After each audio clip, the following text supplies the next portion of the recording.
ጸጋታት ድሩታት እዮም ድሌት ወዲ ሰብ ግን ድሩት ኣይኮነን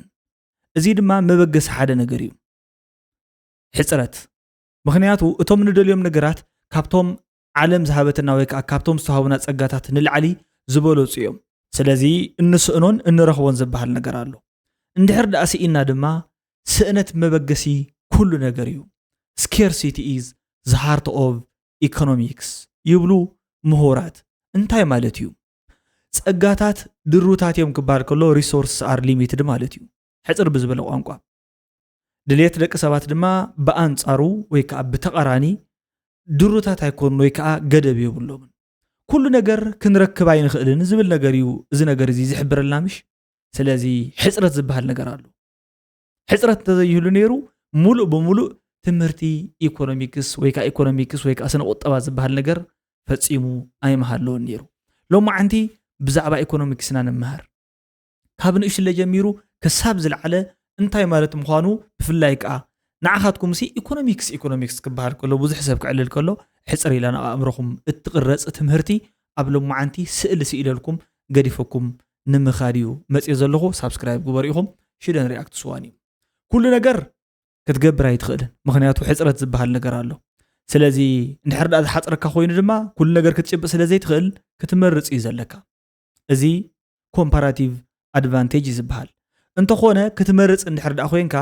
እቲ ዝመረጽካዮን እቲ እንተይ መረጽካዮ ዝገደፍካዮን ነገር ዘይመረጽካዮ ሲኢንካዮ ኣለኻ ምክንያቱ በቲ ዝመረጽካዮ ነገር ተተኪእሎ ማለት እዩ ንበል እሞ 1 ኪሎ ኮሚደረ ደሊኹም ንዕዳጋ ወፂኹም ግን 1 ኪሎ ኮሚደረ ከግዛእኩም ኣይከኣለን ዝሓስኩም መቕርሺ 1 ኪሎ ሽጉርቲ እውን ግን ተማልኡ ተባሂልኩም ነርኩም ገደፍዎሞ ን1 ኪሎ ሽጉርትን 1 ኪሎ ኮሚደረን ንሓዲኡ ኳስ ክገዝእ ኣይከኣለን ስለዚ ክትመርጹ ይዝግባእ ኣብ ገዛ ብዘይ ምንታይ ፀብሒ ክስራሕ ኣይከኣልን እንታይ እንተተረፈ እዩ ዝሓይሽ ትብሉ እዚ እንታይ ይበሃል ኦፖርቹኒቲ ኮስት ይበሃል እዚ ማለት እዚ ሓደ ነገር እንድሕር ዳኣ ካብ ካሊእ ነገር እንተመሪጽኩሞ እቲ ዝመረጽኩሞ ነገር ከም ክሳራ እዩ እቲ ዝመረጽኩሞ ነገር ግን ከም ዕድል እዩ ማለት እዩ ዕድል እንዳረኸብኩም በቲ ሓደ ወገን ከዓ ትስእኑ ኢኹም ሰባት ከምዚ ምሰጋጠሞም እዮም ሓደ ነገር ምሂዞም እቲ ብሉጻት ዝኾኑ ዓውዲ ወይ ከዓ ተሰሪሖም ክረኽብዎ ዝኽኣሉ ነገር ባዕሎም ይሰርሕዎ እቲ ሰሪሖም ክረኽብዎ ዘይከኣሉ ነገር ወይ ብኻልኦት ሰባት ይሰርሕዎ ወይ ከዓ ነጊዶም ክረኽብዎ ጀሚሮም ማለት እዩ ሓንቲ ዓዲ ተፍርዮ ፍርያት ካብ ካሊእ ዓዲ ይበልጽ እዩ ሓደ ሰብ ዝኽእሉ ክእለት ካብ ካሊእ ሰብ እውን ብተፈላለየ መልክዑ ወይ ይበልጽ እዩ ወይ ይንእስ እዩ እዚ ድማ ተዛማዲ ብልጫ ኢና ንብሎ ኮምፓራቲቭ ኣድቫንቴጅ ይበሃል በቲ ዝወሓደ ክሳራ ዕድል ዘለዎ ስራሕ ባዕልኻ ትሰርሖ እቲ ዝለዓለ ክሳራ ዕድል ዘጋጥም ስራሕ እንድሕር ዳኣ ኮይኑ ድማ ንኻልኦት ሰባት ትህቦም ወይ ከዓ ትሬድ ጌርካ ክትረኽቦ ኢኻ ትፈትን ስለዚ ንግዲ ዝበሃል ነገር ተጀሚሩ ማለት እዩ ንግዲ ድማ ኣብ ዝኾነ ሰጣሕ መሬት ዝካየድ ነገር ኣይኮነን ንንግድታት ዕዳጋታት የድልይዎም እዮም ወይ ከዓ ማርኬትስ ማለት እዩ ብዙሓት ሰባት ንናቶም ሒዞም ገንዘቦም ሒዞም ዝሸጥዎ ሒዞም እቶም ዝዕድጉን እቶም ዝሸጡን ዕዳጋ ኣብ ዝበሃል ነገር ይራኸቡ ዕዳጋ ማለት ቦታ ጥራይ ማለት ኣይኮነን ሚዲየም ኦፍ ማርኬት ወይ ከዓ ኮኦርዲኔሽን መካኒዝም እዩ ሰባት ንንባዕላቶም ክራኸቡ ከለዉ ዝዕልልዎ ዕላል ኣሎ ክንደይ ትበኒ ክንደይ ክበካ ዝበሃል ነገር ኣሎ መን እንታይ ይረክብ ብክንደይ ዋጋ ክእዩ ዕዳጋ ተመን ዝወጻሉ እዩ ማለት እዩ ነዚ ንምፍታሕ ድማ ፕራይሳት ይጥቀሙ ፕራይሳት ማለት ኣብ ሓደ ዕዳጋ እንድሕር ዳኣ ወሪድኩም ሲግናላት እዮም ወይ ከዓ ምልክታት እዮም ልዕል ዋጋ እንድሕር ዳኣ ኣልዩ ምልክት ሕጽረት እዩ ሕጽረት ወይ ከዓ ጠለብ ብዝያዳ ይረአ ኣሎ ማለት እዩ ስለዚ ዝያዳ ፍርያት ክፈር ኣለዎ ከም ማለት እዩ ትሕት ዋጋ እንድሕር ዳኣ ሪኢኹም ከዓ ምልክት ዕብለላ ወይ ከዓ ምርጋፍ እዩ ስለዚ ውሑድ ፍርያት እዩ ፈርዩ ዘሎ ማለት እዩ ስለዚ እዚ ምትፍናን ድማ ጠለብን ቀረብን ወይ ከዓ ሳፕላይ ኤንድ ዲማንድ ብዝበሃል ኮር ናይ ኢኮኖሚክስ ትምህርታት እዩ ናብ እዩ ዝወስደና ማለት እዩ ስለዚ በዚኦም ይተሓፂሩ እዞም ሳፕላይን ዲማንድን እናተደፋፍኡ ሲ ክሳብ ዝኾነት ቦታ ክሳብ ዘራኸቡ ብፍላይ ከዓ ዋጋ እውን ምስኣቶም እያ ትኸይድ እንድሕር ዳኣ ሽፍት እንዳገበረ ኸይዱ ዲማንድ ከምቲ ዝነገርኩኹም ልዕል ዋጋ እንድሕር ዳኣ ኣልዩ ምልክት ሕጽረት እዩ ዘሎ ማለት እዩ እዚኦም እናተደፋፍኡ እንድሕር ዳኣ ኸይዶም ኣብ ሓንቲ ዝኾነት ቦታ ይራኸቡ ኢኩሊብሪየም ፖይንት ከዓ ትበሃል ኣብዛ ኢኩሊብሪየም ፖይንት እንተይበፅሐት እንተላ ግን ሓደ እዋን መንግስቲ ዝበሃል ኣካል ኣለዎ እዚ መንግስቲ ኣብ ማእኸል እቱ ይብል እሞ ፕራይስ ሴት ይገብር እዩ برايس سيت اندحر دأ تغيرو برقص نهري عداقا زقباب عداقا كيهلو مفتح كون يخليو جن كم نص عداقا تتقيم كاسي كتنقر كتلاوط ويك ادليتك بزد لخا ياخذ شيء بزد لخا ياخذ عد جن اي تخلني خا برايس سيتينغ خا يبهالز ጉዳይ ዚ ማለት እዩ عداقاتات مكاهدي ገንዘብ የለዮም እዩ عداقا ميديوم እዮም ኮኦርዲኔሽን መካኒዝም እዮም ኣብቲ ቦታ ንሱ ኣብ عداقاتات እንድሕር ዳ ኸይድካ 10 ጤል ሒዙ ሓደ ሰብ መጽዩ ب10 አይፎን አይትልውጦ ምን ኢኻ ምክንያቱ ገንዘብ ዝበሃል ነገር ኣሎ በአእምሮና ተሓዝናዮ ገንዘብ እሲ ሓደ መለዋወጥ መሳርሕ ማለት እዩ ካልእ ኸኣ ንቐጻላይ እዋን ዝደልናዮ ሃብትና ወይ ከዓ ዘዋሃለልና ሃብትና ንኽዝነሉ መንገዲ እዩ ካልኣይ ከዓ ሃብትኻ ብገንዘብ ክዕቀን ከሎ ክንደይ ይኸውን ደይብለኩም ምሽ ስለዚ መዕቀን ዋጋ እዩ ማለት እዩ ገንዘብ ዞም ሰለስተ ጥቕምታት እዮም ዘለዎ መለዋወጥ መሳርሕ እዩ መዕቀን ዋጋ እዩ መኸዘን ሃብቲ እዩ ገንዘብ عداقاتات كسوفح يزقبر جنزب انت زي هلو استحلالخ ايكونومي يزلو عالم لخاو نقدي بمولو تقلال لا مالتيو اب شجر يزودق مخنياتو جنزب سي نختلاوطو ازي قليل زخونن ننغرات كا بواغا تمينو زحازه نغر سلا زخونن مالتيو سلازي بزعبا جنزب مشوقعينا جنزب دأ امنتا يزقمط وي بانكتات كمزيوم سرعو جنزب كنقمط لكم زولو اكالاتيو مخنياتو جنزب نحر دالعلنا ددحر يزمصو بانكتاتيوم مخنياتو حدا سب سريحكم اندحر دأ وي بصامار حاسكم زرخوكم جنزب وي بترأسكم دو تقمطو تدليو ويس كترابحو ويخم تدلي زبل حتى إنا أمرهم زمتص كنرابحو باندلي كباز حالنا ندلي سو بانكتات جنزب نمبزح تباهيلهم استتعايشو تكالاتيهم مالتيو جنزب ترى يخلا يكونن ايكونومي نممعباي وي كا نممعبال وي نمعباي سي وفري يدلي وي كا انفستمنت يدلي بانكتات كم ديهم زغبرو جنزب نحنا مش نعقر تزعقرنا يا جنزب نخالو السبات يلقحو نتزلقحو جنزب كا كراي هلو انترست ريت زبال سلازي ناي ولد متن ኣለዎ ልቃሕ ኣሎ ባንክታት ንገንዘብ ብከምዚኦም ዘባዝሕዎ እዚ ማለት እንታይ ማለት መስይልኩም ገንዘብኩም ንባንክታት እንድሕር ዳሂብኩሞም እሞ ኩሉ ሰብ ብሓደ መዓልቲ ንባንክታት ከይዱሲ ገንዘብ ይሃውን ኢሉ ብሓደ መዓልቲ ዝሓቶምሲ ባንክታት ዘምጽዎ ገንዘብ የብሎምን ታይዳኦም ዝገብሩ ዝተወሰነ ፍራክሽናል ሪዘርቬሽን ሲስተም ዝብሃል ነገር ገዲፎም እቲ ካልእ ነገር ንኻልኦት ሰባት እዮም ዘለቅሕዎ ስለዚ ገንዘብኩም ክዓይ ወይ ከዓ ክወፍር ካልእ ሰብ ክወፍረሉ ወሲድዎሎ ማለት እዩ ንስኻትኩም ዳ እንታይ ኣኹም ትርብሑ እቲ ባንኪ ብልቃሕን ብኽራይን እዩ ንኻልኦት ሰባት ይቦም ዘሎ ስለዚ ኢንተረስት ሬት ከዓ ዝብሃል ነገር ኣሎ እዚ ኢንተረስት ሬት እዚ እንድሕር ዳ ልዑል ኮይኑ ምናልባት ንምልቃሕ ኣዝዩ ከቢድ ክኸውን ይኽእል ይኸውን ወይ ከዓ ሰባት ንኸፍርዩ ከጸግሞሎም ይኸውን እዩ ኢኮኖሚ ቅተል እዩ እዚ ትሑት እንድሕር ዳ ኮይኑ ምናልባት ጽቡቕ እዩ ሰባት ተለቂሖም ወሲዶም ገንዘቦም መፊሮም ክሰርሑ ይኽእሉ እዮም ወይ ከዓ ኢንቨስት ክገብሩ ይኽእሉ እዮም ስለዚ ናይ ሓንቲ ዓዲ ገንዘብ ሲ ዝቋጻጸር ሓደ ኣካል ኣሎ ማለት እዩ መንግስቲ ይበሃል መንግስቲ ነዚ ጉዳይ እዚ እዩ ዝቋጻጸር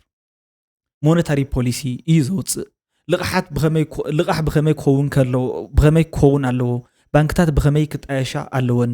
ገንዘብ ካበይ ናበይ ቦታ ክኸድ ክኽእል ኣለዎ ፕራይስ ክንደይ ክኸውን ዘለዎ ሴት ዝገብር ኣብ ማእኸል ብሬክ ኢቭን ዝኣቱ ኣካል እዩ ማለት እዩ ሕጂ ገንዘብ ምሽ ሰባት ተለቂሖም ወሲዶም ኢለኩም ሕፅር ብዝበለ መልክዑ ተለቂሖም ወሲዶም እንታይ እዮም ዝገብርዎ የውፍርዎ ማለት እዚ እቲ ብኦፖርቹኒቲ ኮስት ዝሰኣንዎ ነገር ካልኦት ሰባት ነቲ ስራሕ ንሱ ተኪኦም ንኽሰርሕሎም ይገብሩ ማለት እዩ ሓፂር ኣይኮነን ምክንያቱ ተዛማዲ ብልጫ ዘለዎም ወይ ከዓ ኮምፓራቲቭ ኣድቫንቴጅ ዘለዎም ሰባት ኣብዚ ክእለት እዚ ኣዝዮም ምዕቡላት ዝኾኑ ሰባት ገይሮም የስርሑ ስለዚ ከስርሑ እንድሕር ዳ ኮይኖም ከዓ የፍርዩ ኣለዉ ማለት እዩ ዘፍርዩ እንድሕር ዳ ኮይኖም ፍርያት ከዓ ይዕቀን እዩ ስኡልካ ኣይኮነን እዚ ፍርያት እዚ ዝዕቀን ድማ ጂዲፒ ብዝበሃል መሳርሒ እዩ ጂዲፒ ንኽህሉ ወይ ከዓ ንኽዕቀን እንድሕር ኮይኑ ቅድሚ መፍረ ምፍራይና ዘሊና ናውት ኣለዉ ንዕዩ ገንዘብ ዘሊና ንስኻት እዩ መሬት ላንድ ማለት እዩ ጻዕሪ ሰብ ከም ዘለዎ ሌበር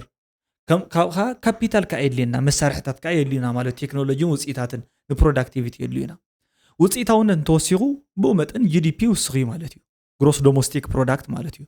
ግሮስ ዶሜስቲክ ፕሮዳክት ማለት እንታይ ማለት ና መሲልኩም ሓንቲ ዓዲ ፍርያት ኣፍርያሲ ናብ ካሊእ ዓዲ ሰደድ ትገብሮ ማለት እዩ ኢምፖርት ዝገበረቶ ነገር ገለገለ ኣየጠቃልልን ንሳ ኣብቲ ውሽጢ ዓዲ ሕድሕድ ነብሲ ወከፍ ዜጋ ናይቲ ዓዲ ዘፍርዮ ፍርያት ተደሚሩ ብጠቕላላ ብገንዘብ እንትስላሕ እንተሎ ማለት እዩ እዚ ንምዕቃን ኣዝዩ ብጣዕሚ ኣጸጋሚ ስለ ዝኾነ ሓደ ግዜ ኢንዴክስ ይጥቀሙ እዮም ሰባት እንታይ ይገብሩ እዮም ማለት እዩ ነዚ ጠቕላላ ፍርያት በዚ ናይዚ ዓዲ ዝፈረየ ነቲ በዝሒ ህዝቢ የካፍልዎ እዮም ማለት እዩ ወይ ከዓ ይመቕልዎ ብድሕሪኡ እቲ ትክክለኛ ኢንዴክስ ዝርከብ ኢሎም ዝኣምኑ ሰባት ኣለዉ እዮም ማለት እዩ ውፅኢታውነት እንድሕር ዳ ወሲኹ ሲ ጂዲፒ ናይ ሓንቲ ዓዲ ወሲኹ ኣሎ ማለት እዩ ውፅኢታውነት እንድሕር ቀኒሱ ከዓ ዓዲ ድኻ እያ ስለዚ እዚ ከዓ ንብዙሕ ነገር ብጣዕሚ ወሳኒ ዝበሃል ነገር እዩ ስለዚ እቲ ዓዲ ጂዲፒ ንእስዋ እንድሕር ዳ ኮይኑ እንታይ እያ ክትገብር ዘለዋ ማለት እዩ ጽቡቕ ዓዲ ጂዲፒ እንድሕር ዳ ውሒድዋ ወይ ከዓ እንተንእስዋ ንኻልኦት ካብ ካልኦት ዓድታት ገንዘብ ትልቃሕ ወይ ከዓ ካብ ናይ ዓለም ባንኪ ገንዘብ ትልቃሕ ብተመሳሳሊ ዓድታት እቲ ሓንቲ ዓዲ ተፍርዮን እቲ ሓንቲ ዓዲ ተፍርዮን ይፈላለዩ ምሽለኩም ገሊአን ወርቂ የፍርያ ገሊአን ከዓ ጡጥ የፍርያ ስለዚ እዘን ዓድታት እውን ብተመሳሳሊ ንግዲ የካይዳ እየን ንግዲ ከካይዳ እንድሕር ዳ ኮይነን ናይ ንግዲ ዑደት ክህሉ እዩ ማለት እዩ ቢዝነስ ሳይክል ዝበሃል ኣሎ ስለዚ ምስፍሕፍሕ ኣለዎ ንግዲ ጫፍ ይበፅሕ ላዕሊ ይበፅሕ ማለት እዩ ምንቁልቋል ኣለዎ ሪሴሽን ዝበሃል ሓገግ ዝበሃል ከኣለዎ ካሊእ ማለት እቲ ንግዲ ይወድቕ ይትስእ እዩ ሪከቨር ይገብር ማለት እዩ ምክንያቱ ንግድታት ናይ ዓለም ለኸ ሕግታት ተኸቲሎም እዮም ዝግበሩ ስለዚ ሓንቲ ዓዲ ነቲ ዘለዋ ኦፖርቹኒቲ ኮስት ኢናታ እውን ከምቲ ናይ ውልቀ ሰብ ዝገጠማ ንግዲ ሲ ካብ ካሊእ ዓዲ ከይዳ ትረኽበሉ መካኒዝም ንግዲ ብዓለም ለኸ ይግበር ኣሎ ማለት እዩ ስለዚ ዓለም ለኻዊ ምትእስሳር ኣሎ ማለት እዩ እዚ ዓለም ለኻዊ ምትእስሳር ድማ ግሎባላይዜሽን ወይ ከዓ ግዝፈት እዩ ዝበሃል ኣብዚ ማእኸል እዚ እዩ መንግስቲ ዝበሃል መረጋጊኢ ስታቢላይዘር ዝኣቱ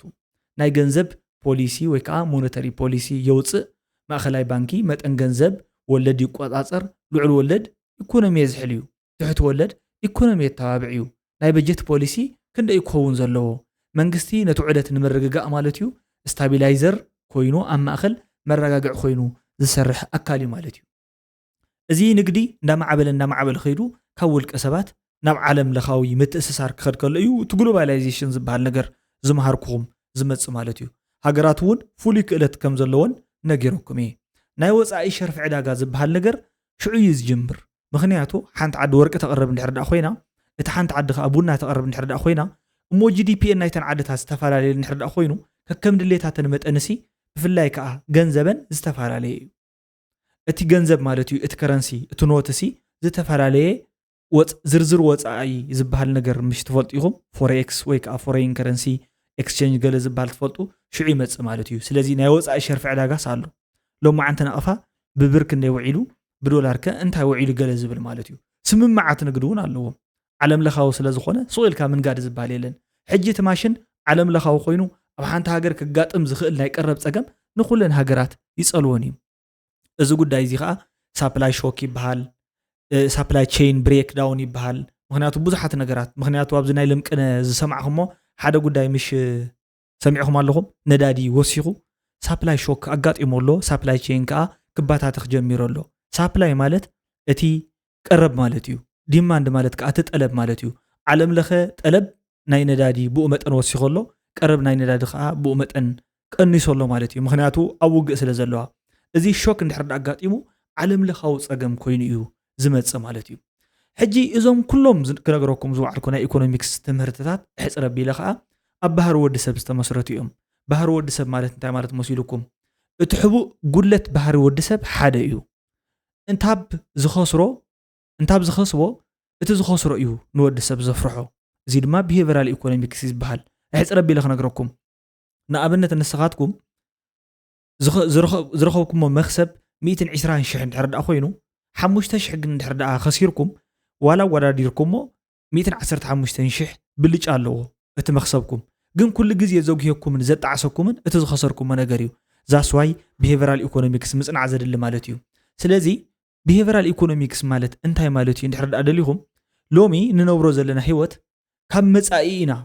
ንልቅሖ ማለት እዩ ንኣብነት እዚ እንታይ ማለት እዩ 5 ቅርሺ ለብዘበንዶ ትሕሸኩም ሲ ንዓመታ 50 ቅርሺ ካብ ናያ ንዓመታ ደርሆስ ለብዘበን እንቋቁሖ ኢሎም ወለድና ይመስሉ እዚ ማለት እንታይ ማለት እዩ ካብቲ ዝመጽእ ዘሎ ግዜኹም ተለቂሕኹም ትነብሩ ዘለኹም ማለት እዩ ሰባት ከዓ ብስምዒት ከም ምምራሕውን ይፍለጥ እዩ ንኣብነት ከምዚ ማለት እዩ ናይ ኢኮኖሚ ሳይኮሎጂ ዘጽንዑ ሰባት ናይ ኢኮኖሚስትስ ኮይኖም ሳይኮሎጂ ከዓ ዘጽንዑ ሰባት ከምዚ ይብሉ ሓንቲ ኣቕሓ ተሰሪሓ ካብ ፋብሪካ እንድሕር ዳ ቀሪባ ዋጋኣ 10,000 ዩሮ ወይ ከዓ ዶላር ተባሂሉ ሴት እንድሕር ዳ ተገይሩላ ኦሎፌስ ሳደን እዛ ኣቕሓ እዚኣ ማለት እዩ ኣይግባእ ነይሩ 10,000 ግን ከምኡ ተባሂለ እያ ካብቲ ፋብሪካ ወፂኣ በዚኦም ዝፈልጥዎ ማለት እዩ ሃንደበት 1,000 ዶላር ክትሽየጥ ጀሚራ እንድሕር ዳ ተባሂልኩም እታ ኣቕሓ ዝሓሰረት መሲሉ ስለ ዝስምዐና ሽዑ እዋን ነታ ኣቕሓ ክንገዛእና ንብገስ ማለት እዩ ስለዚ ስምዒት ይሓድረና እዚ ብምግባር ከዓ ብዙሓት ሰባት ማለት እዩ ፋብሪካታት ይኹኑ ናይ ስልኪ መዋዓውዒ ዝሰርሑ ኣብ ዝተፈላለዩ ዓለማት ዝርከቡ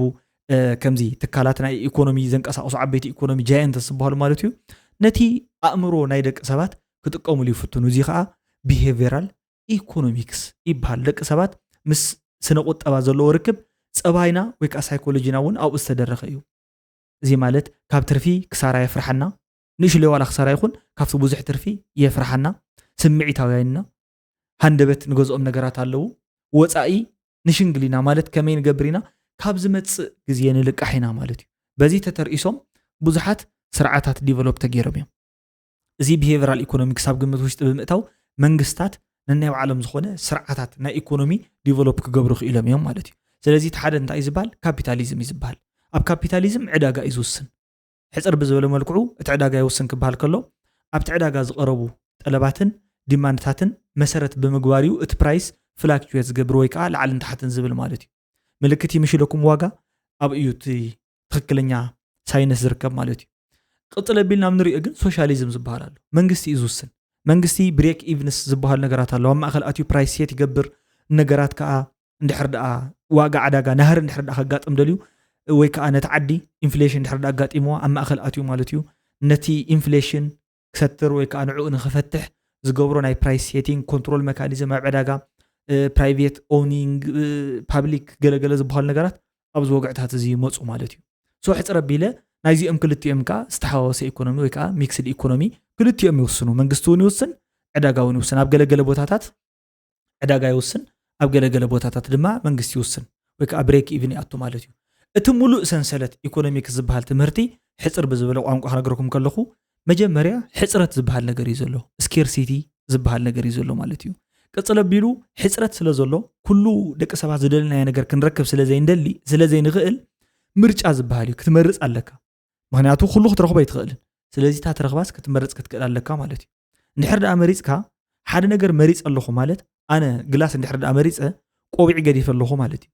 ስለዚ ብሓፂሩ ነታ ቆቢዕ ከሲረያ ነታ መነፅር ከዓ ወይ ከዓ ነታ ኦክያለ ከዓ ከሲበያ ማለት እዩ እዚ ከዓ ክሳራ ዕድል ይበሃል ወይ ከዓ ኦፖርቹኒቲ ኮስት ይበሃል ኦፖርቹኒቲ ኮስት ብከምዚ እዩ ተፈጢሩ ምክንያቱ ገለገለ ሰባት ዝኾነ ፍሉይ ክእለት ኣለዎም ገለገለ ሰባት ከዓ ኣብቲ ጉዳይ ንሱ ፍሉይ ክእለት የብሎምን ስለዚ እቲ ንሶም ዝሰርሕዎ ፍሉይነት ትናቶም ክእለት ባዕሎም ይሰርሕዎ እቶም ካልኦት ሰባት ክሽፍኑሎም ዝደልይዎ ስራሕ ግን ምክንያቱ ምርጫ ስለ ዝኾነ እዚ ኣየዋፃን እንድሕር ደኣ ኢሎም ንካልኦት ሰባት ይብዎም ወይ ከዓ ነጊዶም ይረኽብዎ ማለት እዩ ንግድታት እንድሕር ደኣ ድልዮም ከዓ ናይ ግድን ንግዲ ኮኦርዲኔሽን ቦታ የድልዮ ስለ ዝኾነ ዕዳጋታት ዝበሃል ነገራት ኣለዉ ዕዳጋ እንድሕር ደኣ ልዩ ምልክት ኮይኖም ዘርእዩ ንቐረብን ንጠለብን ኣብ ማእኸል ኮይኖም ዘተዓርቑ ከዓ ዋጋታት ዝበሃል ኣለዉ ዋጋ ኩሉ ግዜ ክወፅእ ከሎ ወይ ከዓ ዋጋ ማለት ተመን ስለ ዝኾነ ገንዘብ ብዝበሃል ነገር ንምልዋጥ